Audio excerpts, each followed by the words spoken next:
할렐루야. 네, 여러분 모두를 우리 주님의 이름으로 환영합니다. 오늘 우리가 이 자리에 나온 것은 주님의 은혜 때문인 줄 믿습니다. 은혜 받은 자의 응답, 그것이 바로 예배이고, 은혜를 깨달은 자가 하나님께 감사 드릴 수 있고 기도를 드릴 수 있는 것입니다. 오늘 우리가 은혜 받은 자로서 아름다운 응답을 예배를 통해서 우리 하나님께 드릴 수 있기를 바랍니다. 요한복음 11장에 보시면 예수님께서 죽은 나사로를 살린 이야기가 나오고 있습니다. 나사로가 죽은 지 이미 나흘이 지났다는 거예요. 시간이 많이 지났죠. 그래서 무덤에서 이미 냄새가 나는데 예수님께서 가셔서 다시 살리신 거예요.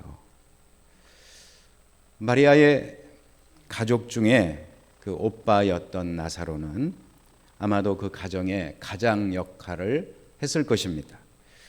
그런데 가장 역할을 하던 오빠가 죽었으니 얼마나 절망이 크고 고통이 컸겠습니까?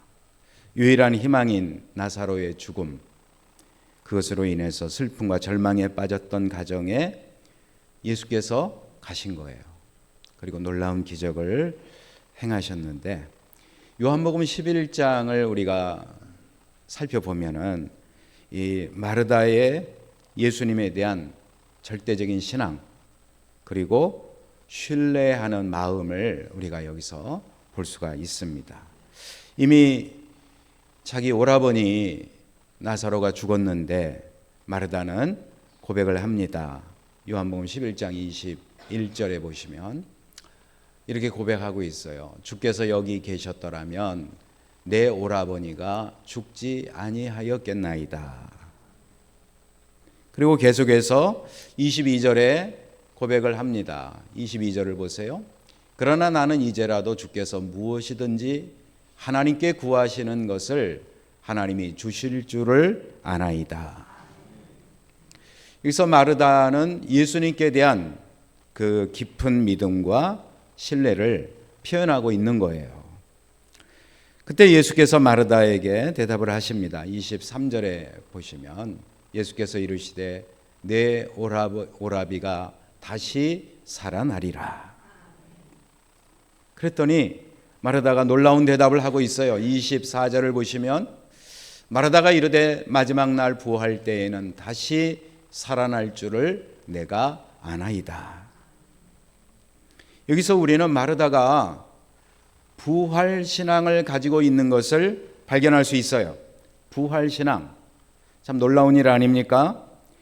그러나 지금은 아니다라고 마르다는 생각하고 있었어요. 그런 상황에서 예수님께서 죽은 나사로를 살리신 거예요.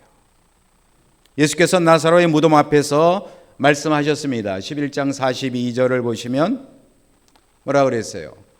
항상 내 말을 들으시는 줄을 내가 알았나이다. 그러나 이 말씀을 하옵는 것은 둘러선 무리를 위함이니 곧 아버지께서 나를 보내신 것을 그들로 믿게 하려 함이니이다. 그러면서 43절에 주님이 말씀하셨어요. 이 말씀을 하시고 큰 소리로 나사로야 나오라 부르시니, 나사로야 나오라 라고 주님께서 부르셨어요. 그랬더니 죽은 나사로가 11장 44절에 보니까 얼마나 구체적으로 표현을 하고 있습니까? 죽은 자가 수족을 배로 동인 채로 나오는데 그 얼굴은 수건에 쌓였더라. 예수께서 이르시되 풀어놓아 다니게 하라 하시니라.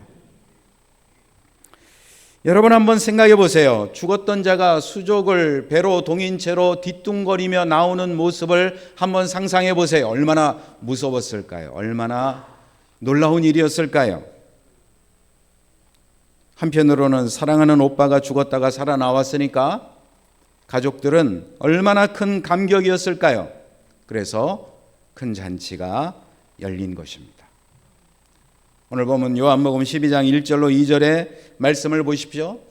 1절과 2절의 말씀에 보시면 6월절 엿새 전에 예수께서 베다니에 이르시니 그러니까 예수님이 십자가에 달려 죽기 엿새 전이라는 말씀을 하고 있는 거예요. 베다니에 이르시니, 베다니로 오셨어요. 이곳은 예수께서 죽은 자 가운데서 살리신 나사로가 있는 곳이라.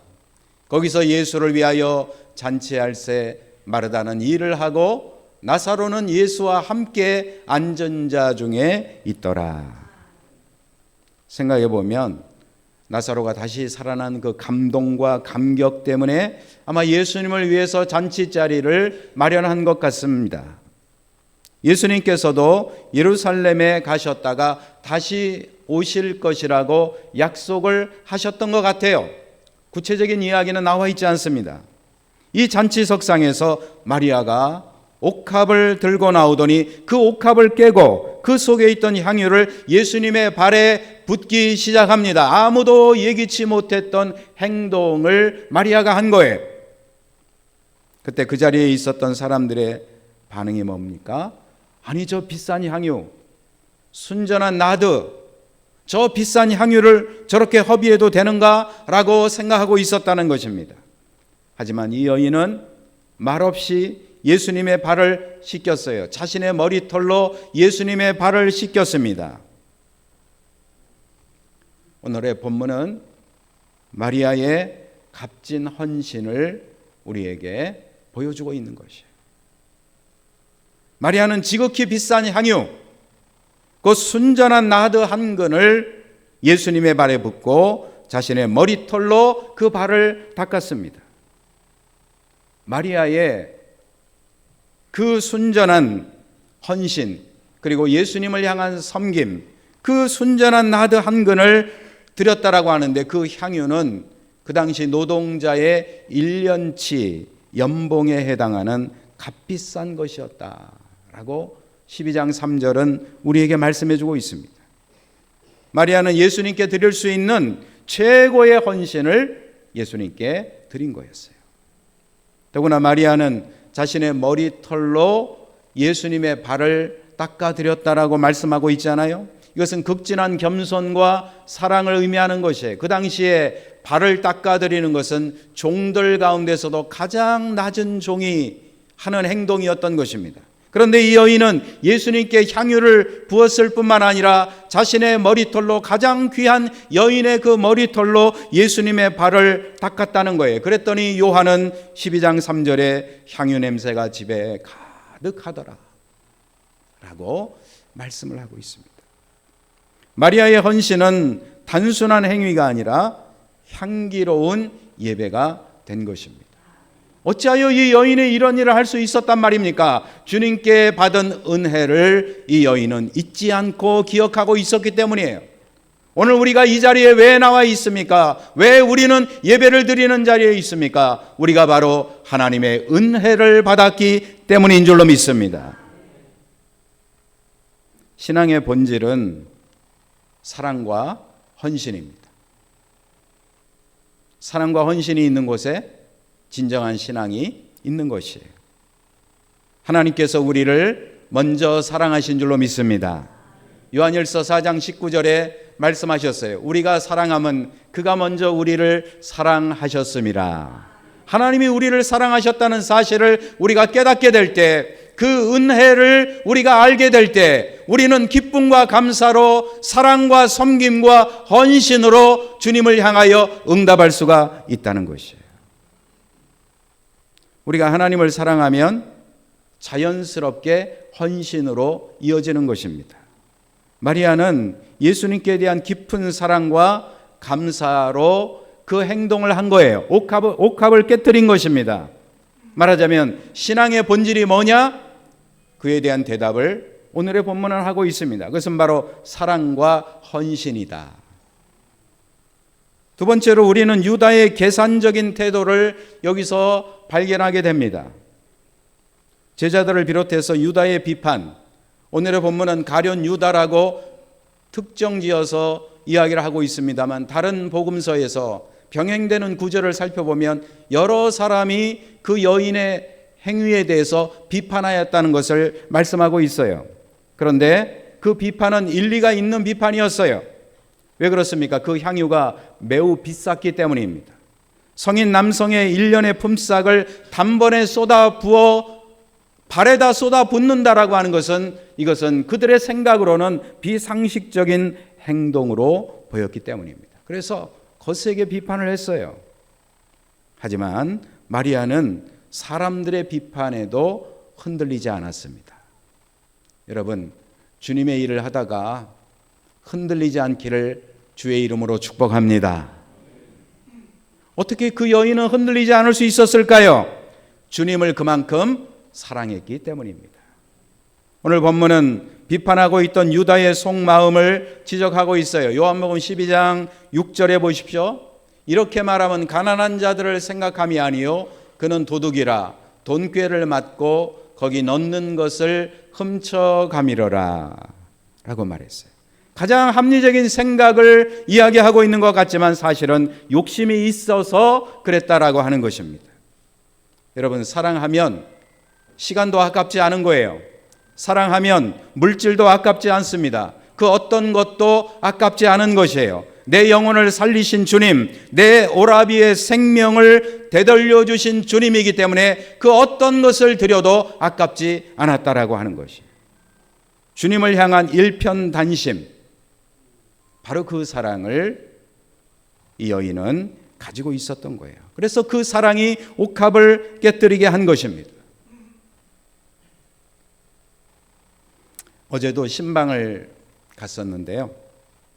12구역 신방을 갔는데 보니까 공교롭게도 평신도 사역자들이 모여있는 구역이에요. 유초동부 부장을 했던 집사님, 그리고 또 현직 유초동부 부장, 그리고 교육부장, 쟁쟁하지 않아요? 그런 젊은 집사님들이 모여있는 구역에 가서 함께 예배를 드렸어요. 지금 현재의 유초동부 부장인 집사님이 말씀하기를 아이들이 찬양하는 게 너무나 신나고 즐거운데 이상하게 눈에는 눈물이 난다고. 여러분, 그 마음을 이해하십니까?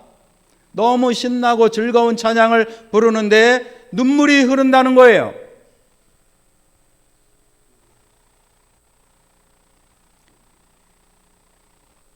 또 교육부장이신 집사님은 얼마나 열정적으로 하시는지, 예배에 참석, 아이들 예배에도 참석하고 늘 변동사항이 있으면 보고도 하고 함께 새벽에도 기도하는 그런 그 동역자의 모습을 통해서 제가 얼마나 큰 힘을 얻고 위로를 얻는지 모릅니다. 왜 이렇게 열심을 낼까요? 왜 이렇게 헌신하고 있을까요?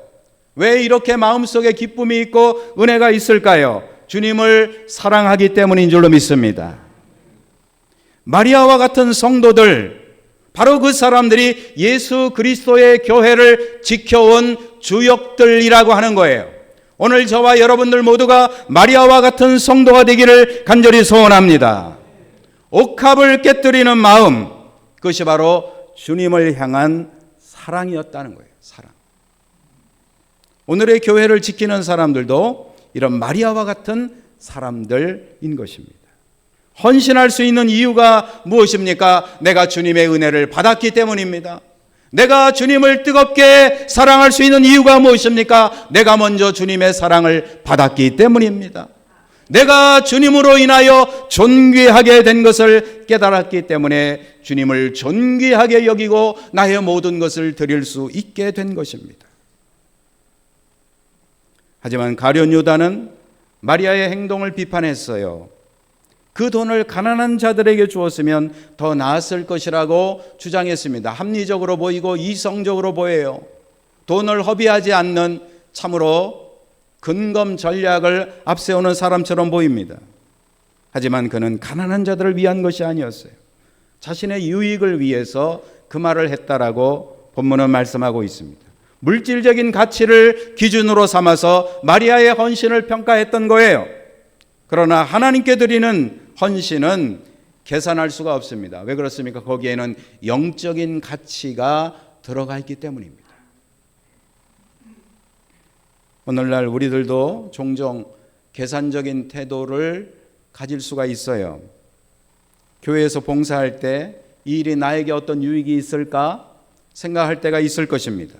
따지는 태도, 또는 기부를 할 때 사람들에게 내가 칭찬받을 수 있을까 생각하는 마음, 이것은 유다와 같은 계산적인 신앙이라고 말할 수 있을 것입니다. 참된 헌신은 무엇입니까? 대가를 바라지 아니하고 주님을 사랑하기 때문에, 할렐루야, 주님을 사랑하기 때문에 내 모든 것을 주를 위해 드려도 아깝지 않은, 그것이 바로 진정한 신앙인 것입니다. 오늘 본문은 예수님의 칭찬을 우리에게 말씀하고 있어요. 그래서 저는 세 번째로 예수님의 칭찬에 대해서 여러분과 함께 말씀을 나누고자 합니다. 마리아가 옥합을 가지고 와서 옥합을 깨뜨렸어요. 그리고 그 향유를 부었습니다. 마리아는 자기의 머리털로 예수님의 발을 씻었습니다. 그것을 한번 여러분 머릿속에 그려보세요. 얼마나 극진한 사랑입니까? 얼마나 놀라운 섬김과 사랑의 표현입니까? 그런데 이 장면을 보고 화를 내는 사람들이 있었어요. 5절의 말씀을 보십시오. 이 향유를 어찌하여 300데나리온에 팔아 가난한 자들에게 주지 아니하였느냐. 향유가 아깝다는 거예요. 비난하는 그 앞장섰던 사람이 바로 가룟 유다라고 본문은 말씀을 하고 있어요. 하지만 여러분, 예수님은 뭐라고 말씀하셨나요? 7절의 말씀을 보세요.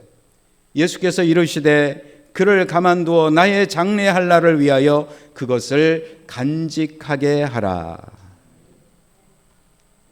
마리아의 행동이 이해할 수 없는 행동이었습니다마는 한편으로는 분명히 낭비라고 할 수 있을 거예요. 하지만 예수님은 마리아의 편을 드셨어요. 사랑하는 성도 여러분, 교회 일에 비난하고 비판하는 사람 되지 마시기 바랍니다. 교회 일에 앞장서는 사람 되시기를 주님의 이름으로 축복합니다. 이번에 신방을 다니면서 많은 은혜를 받고 있어요. 우리 성도님들의 섬김과 헌신, 사랑을 받고 있습니다. 신방에는 참여하지 못하지만 그 어머니 구역을 위해서 후원을 하고 식사할 것을 후원을 하는, 그리고 또 얼마나 정성스럽게 과일을 또 싸갖고 오셔서 식사 후에 함께 과일을 먹는 그 기쁨. 그렇다고 과일 다 싸우시라는 얘기는 아니에요. 그랬다는 것입니다. 사랑하는 성도 여러분, 여러분의 섬김과 헌신이 사랑이 동기가 되기를 주님의 이름으로 축복합니다. 주님을 뜨겁게 사랑하기 때문에, 주님의 사랑을 내가 받았기 때문에 그 은혜를 잊지 못하고 주님의 사랑에 헌신하고 섬김으로 하나님께 나아가는 성도가 되어야 할 것입니다. 예수님은 이 여인의 행동을 매우 의미 있게 받아들이셨어요. 힘을 다해서 예수님의 십자가를 준비하는 행동을 했다라고 예수께서 평가를 하셨습니다. 그리고 병행되는 구절인 마가복음 14장 9절의 말씀을 보세요. 우리가 지난주에 날마다 솟는 샘물을 통해서 이 말씀을 다 읽어보셨을 것입니다. 마가복음 14장에 보면 병행되는 구절이 나오고 있어요. 예수께서 그 여인에 대해서 이렇게 평가하십니다. 내가 진실로 너희에게 이르노니 온 천하에 어디서든지 복음이 전파되는 곳에는 이 여자가 행한 일도 말하여 그를 기억하리라 하시니라. 야, 이 얼마나 큰 영광입니까? 세계 곳곳에서 복음이 전파되는 곳마다 그 여인이 행한 일도 전파되리라 라고 말씀하셨어요. 세계 곳곳에서. 제가 몇 차례 말씀드렸죠? 시카고에 있을 때 시카고의 미시간 호수에 부활절 새벽마다 나가서 예배드리는 전통이 시카고 그리스도의 교회에 있었어요. 나가서 예배를 드릴 때 수많은 인종들이, 세계 곳곳에서 모여든 인종들이 각자 자기의 교회를 설립해서 예배를 드리는 사람들이 그날에는 미시간 호수가에 많이 나오는 거예요. 여기에서 저기에서 각자 자기의 언어로 주님을 찬양하고 예수께서 부활하셨다라고 선언하는 것을 한번 상상해 보세요. 얼마나 멋지고 아름다운지 모르겠어요. 절대로 잊지 못할 순간이었습니다.